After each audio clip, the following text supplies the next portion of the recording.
안녕하세요. 관계를 회복하는 중입니다의 저자 강원 작가입니다. 오늘은 배우자를 만나는 법에 대해서 말씀드리려고 합니다. 사실 만남 중에 가장 어려운 만남이 배우자를 만나는 거죠. 또 누구를 만나느냐에 따라서 배우자를 어떤 사람을 만나느냐에 따라서 그 인생이 달라지기도 합니다. 그래서 많은 사람들이 결혼하기 전에는 두 눈을 뜨고 결혼하고 나면 한쪽 눈을 감아라 이렇게 말을 하기도 합니다. 결혼하기 전에 두 눈을 떠야 된다. 무슨 말입니까? 당연히 열심히 그 사람이 어떤 사람인지 자세히 봐야 된다는 얘기죠. 사실 결혼이라는 게 참 쉽지 않아요. 결혼이라는 게 참 쉽지 않은데, 그럼에도 불구하고 결혼하고 나서의 삶이 훨씬 더 중요하죠. 결혼도 정말 중요하지만 결혼하고 난 다음에 부부 생활을 하는 것이 사실 훨씬 더 중요하고 쉽지가 않습니다. 그렇기 때문에 결혼하기 전에 두 눈을 부릅뜨고 상대를, 배우자를 살펴보는 것이 굉장히 중요합니다.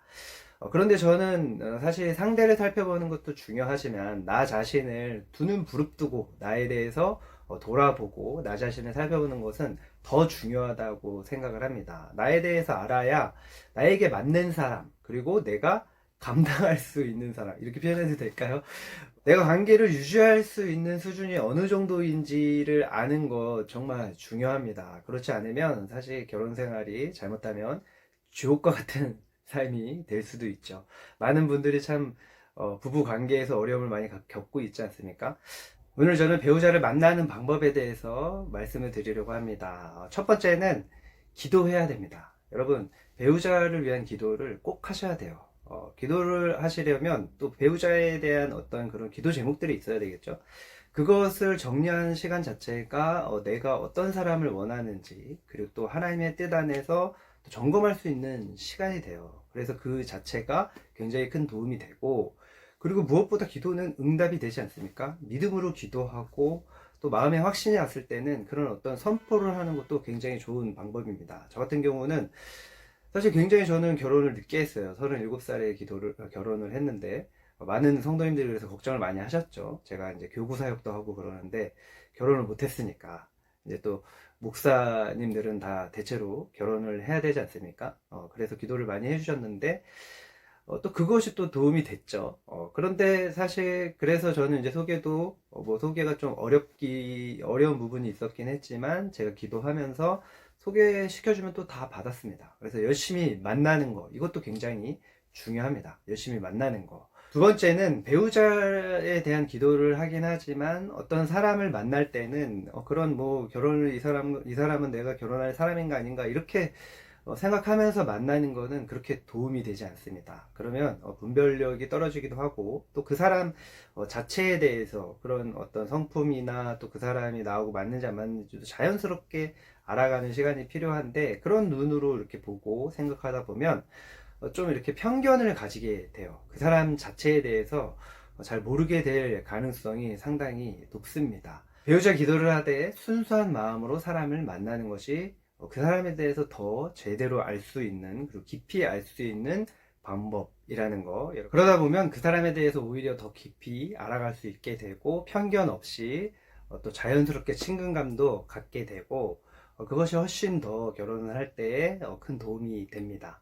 그러다 보면 서로 호감을 갖게 되고 연애를 하게 되지 않겠습니까? 연애하는 기간은 조금 필요합니다. 한 1년 정도는 갖는 것이 좋고, 그 연애하는 기간 동안 정말 순수한 마음으로 서로에 대해서 알아가고, 또 그런 어떤 중요한 이야기들, 뭐 실제적으로 뭐 이렇게 결혼을 했을 때에 필요한 내용들이 있지 않습니까? 그런 주제들, 그런 것에 대해서도 자연스럽게 서로 얘기 나누고 구체적으로 대화를 해보는 것이 굉장히 중요합니다. 저 같은 경우에는 배우자 기도를 할 때 첫 번째로 제가 생각했던 것이 비전이 나와 같아야 된다, 이런 마음이 있었거든요. 그래서 사실 뭐 우리 제 와이프하고 연애하기 전부터 그렇게 서로 이제 그런 어떤 좋은 관계를 맺어가면서 성경 공부를 했습니다. 제가 이제 제자훈련 사역자이기 때문에 저는 사람을 돕는 것을 되게 좋아했고, 특히 그때는 더 열정이 넘쳤거든요. 그래서 성경 공부를 하면서 깊은 대화도 나누고, 그런 성경 말씀에서 나오는 그런 주제들을 가지고 생각들에 대해서도 들어보고, 그러면서 서로에 대해서 저는 저희 와이프에 대해서 확신을 갖게 됐고 저희 와이프도 저에 대해서 확신을 갖게 된 거죠. 그 시간이 굉장히 중요해요. 어떤 분들은 뭐 경제관에 대해서도 대화를 많이 나눠야 된다. 실제적으로 결혼을 했을 때 중요한 것이 경제관이다라는 이야기들을 하시더라고요. 저도 그것에 대해서 굉장히 공감을 합니다. 그러나 우리 크리스찬들은 첫 번째 비전이 같아야 된다. 뭐 서로 신앙생활을 한다고 해서 다 맞는 것은 아니에요. 완전히 신앙적인 부분에서도 많이 부딪힐 수 있습니다. 저는 제일 중요했던 게 비전이었어요. 저는 평생 그 비전을 위해서 살아갈 것이었기 때문에 비전이 가장 중요했죠. 비전이 맞지 않으면 사실 저 때문에 뭐 이렇게 헌신하라 이렇게 할 수는 없는 거니까 상대도 상대의 생각이 있고 상대가 원하는 것이 있으니까 억지로 할 수는 없지 않습니까? 특히 뭐 부부라는 게 동등한 관계이기 때문에 서로가 원하는 것을 인정해주고 서로가 바라는 것을 뭐 이렇게 돕기도 하고 그래야 되기 때문에 비전이 같지 않으면 뭐 그게 억지로 될 수 있는 것은 아니었어요. 그래서 비전이 제일 중요했습니다. 또 이제 경제적인 측면에 대해서는 제가 이제 목회자이고 그랬기 때문에 경제적인 측면은 사실 좀 별로 제가 개념이 별로 없었죠. 그래서 경제에 대해서는 별로 이야기를 하지 않았었는데, 자, 교회를 개척하고 난 다음부터 보니까 경제에 대해서 이야기하는 게 굉장히 중요하더라고요. 그래서 저희 아내하고 사실 저는 결혼하고 난 다음에 경제에 대해서 서로 대화를 많이 나눴죠. 그래서 서로 많이 맞춰갔습니다. 대화를 되게 많이 하는 게 정말 중요합니다. 대화가 제일 중요해요. 서로에 대해서 알아가는 거. 그리고 진솔함이 필요하겠죠. 물론 정중함도 너무너무 중요합니다. 그러나 진솔함이 필요하죠. 그래야 서로에 대해서 잘 알 수 있고, 아, 이 사람은 이렇게 생각하는구나. 아, 이 사람은 이럴 때 이렇게 하는구나. 그것을 알아야 돼요. 그래서 제가 또 말씀드리고 싶은 건 결혼하기 전에 반드시 전문가, 그런 전문가에게 결혼 예비 학교 같은 그런 상담 과정을 받는 것이 굉장히 좋습니다. 저는 저희 와이프하고 저하고 제가 그때 당시에 사역하던 교회가 담임 목사님이 상담대학원 교수님이셨는데 저랑 같이 동역자로 사역하시는 전도사님들도 뭐 상담대학원 교수님이신 분도 있었고 뭐 박사 뭐 이렇게 하시는 분들이 많았어요. 그래서 그 대상관계 이론을 전공하신 분에게 이제 그 결혼 예비 학교를 정말 전문가죠. 전문가에게 3시간씩, 2시간씩 3번 결혼 예비 학교를 했습니다. 그러면서 서로에 대해서 많이 알았어요. 뭐 많은 사람들이 뭐 다투지 않으면 관계가 되게 좋고 그 사람의 성품이 좋은 거라고 생각을 하는데 사실 그거는 그렇지 않습니다. 다툼이 없는 관계, 다툼이 없는 깊은 관계란 없어요. 왜냐면 우리가 서로 자라온 환경이 다르고 부모가 다르고 교육받은 것도 다르고 보고 자란 것이 완전히 다르기 때문에 관계가 깊어지면 깊어질수록 친밀해지면 친밀해질수록 서로 다름 때문에 부딪히는 부분이 없을 수가 없습니다.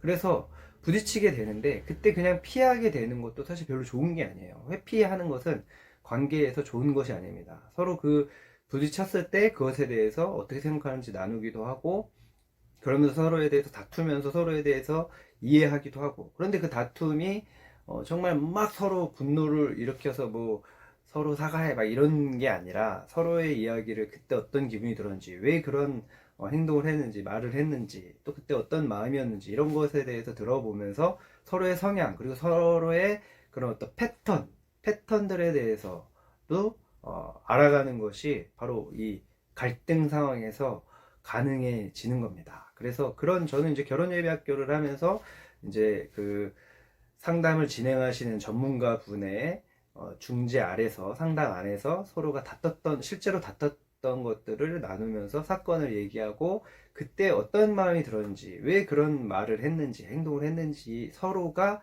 이야기를 했어요. 그래서 그 전문가가 그것에 대해서 해석도 해주고 또 우리 서로가 각자가 또 서로에 대해서 또 나의 자신에 대해서 그런 해석도 하고 그러면서 그 실제적인 이야기를 말하기도 하고 그러니까 서로에 대해서 많이 이해하게 되더라고요. 그래서 이 사람이 이래서 기분이 나빴구나 그래서 그런 말을 했구나 그걸 알게 되니까 정말 큰 도움이 지금까지 되고 있습니다. 제가 책에도 썼는데 굉장히 중요해요. 그래서 꼭 결혼 예비 학교를 하시길 바랍니다. 3가지 꼭 기억하세요. 배우자를 만나는 방법, 배우자를 분별하는 방법. 첫 번째는 뭐라고요? 첫 번째는 배우자 기도를 해라. 구체적으로 내가 하나님 앞에서 말씀의 점검을 받으면서 내가 이런 배우자 목록을 적어 놓는 거예요. 그러나 또 그게 또 거기에 완전히 맞는 걸 또 바라면 안 되겠죠. 그렇게 완전히 맞는 사람은 별로 없습니다. 뭐 저처럼 그냥 비전이 같아야 된다. 뭐 이런 거 정도면 괜찮죠. 그리고 경제관에 대해서 대화를 해본다. 뭐 그리고 성격에 대해서 서로 품어줄 수 있는지, 감당할 수 있는 정도인지를 알아둔다. 뭐 그런 점검에 그런 목록들이 있으면 정말 도움이 됩니다. 그런 것이 정리가 되지 않으면 아직 결혼할 준비가 안 된 거예요. 그냥 느낌이 너무 좋아서 저 사람이 너무 내 마음에 들어서 결혼한다? 거의 힘들어질 경우가 많습니다. 부부치료 학자들은, 상담사들은 그런 거 되게 위험하다고 말을 해요. 느낌으로, 그런 마음으로, 그냥 감정적으로 결혼하는 거는 최악이다. 그렇게 얘기를 많이 합니다. 그래서 그 기도 제목을 만들면서 내가 어떤 사람을 원하는지, 그리고 하나님 말씀 앞에 이게 부합하는지 점검하는 시간, 정리를 하는 거죠. 정리하는 시간 필요하고, 두 번째, 사람을 만날 때는 저 사람이 내 결혼할 사람인가 아닌 사람인가 이런 생각을 하면서 만나지 말고 정말 자연스럽게 정말 그냥 사람 대 사람으로 인격적으로 만나라. 그러면서 알아가라. 그러다가 서로가 호감이 가게 되고 연애를 하게 되면 그러면 그때부터 이제 진지한 대화를 해나가라. 뭐 서로에게 부담되지 않는 선에서 얘기해야 되겠죠. 그리고 세 번째는 결혼 예비 학교를 꼭 해라. 결혼 예비 학교는 정말 꼭 해야 됩니다. 거기에 부부 생활에 뭐 40년, 50년이 달려 있다고 해도 과언이 아니에요. 정말 저는 그 결혼 예비 학교, 전문가에게 배운 결혼 예비 학교가 저에게는, 저와 저의 와이프에게는 정말 가장 큰 힘이 되고 유익이 되고 있습니다. 지금까지도 그 영향을 미치고 있어요. 그때 뭐 교재 가지고 이렇게 했는데 거기다 적어 놓은 거 지금도 가끔씩 한번 보잖아요. 그러면 그게 그렇게 도움이 돼요. 정말 도움이 됩니다. 아직까지도 도움이 돼요. 그래서 무엇이든지 뭐 알려면 전문가에게 물어봐라. 뭐 이런 명언도 있지 않습니까? 그건 진짜 맞는 말입니다. 전문가에게 도움을 받는 거. 이 세 가지가 배우자를 잘 만나는 방법, 그리고 결혼을 잘 할 수 있는 방법입니다. 여러분 꼭 기억하시고 관계를 회복하는 중입니다. 가장 중요한 관계가 사실 부부 관계 아닙니까? 배우자 관계. 이것을 잘 정리하셔서 좋은 배우자들 만나시고, 또 배우자뿐만이 아니라 우리가 사람을 만날 때 이런 원리들 정말 중요한 원리들입니다. 뭐 이렇게 기도하는 거, 사람을 만날 때 관계를 놓고 기도하는 거, 그리고 또 뭐 서로에 대해서 정말 순수하게 그렇게 그 사람에 대해서 알아가는 거, 그 대화를 많이 하는 거, 그리고 그런 어떤 인간관계는 제가 책에 계속 강조를 하지만 인간관계는 배워야 돼요. 인간관계는 그냥 많이 만난다고 관계 능력이 좋아지는 게 아닙니다. 사람은 항상 같은 실수를 해요. 같은 실수. 그래서 공부를 잘하는 사람들은 오답 노트를 만들지 않습니까? 그 점검을 해야 돼요. 그 관계에 대해서 점검을 하고 공부를 해야 됩니다. 그럴 때 관계 능력은 개발되고 또 성장하게 되고, 그러면 주변에 좋은 사람들이 많이 생겨납니다. 그러면 정말 행복해지겠죠. 진정한 친구 3명만 사귀면 뭐 인생 성공한 인생이라고도 말을 하는데, 성공한 인생, 행복한 인생이 될 것입니다. 끝까지 봐주셔서 감사드립니다. 좋아요, 댓글, 구독, 그리고 알림 설정 꼭 부탁드려요. 관계를 회복하는 중입니다의 저자 강훈 작가였습니다. 여러분 더 크게 행복하세요.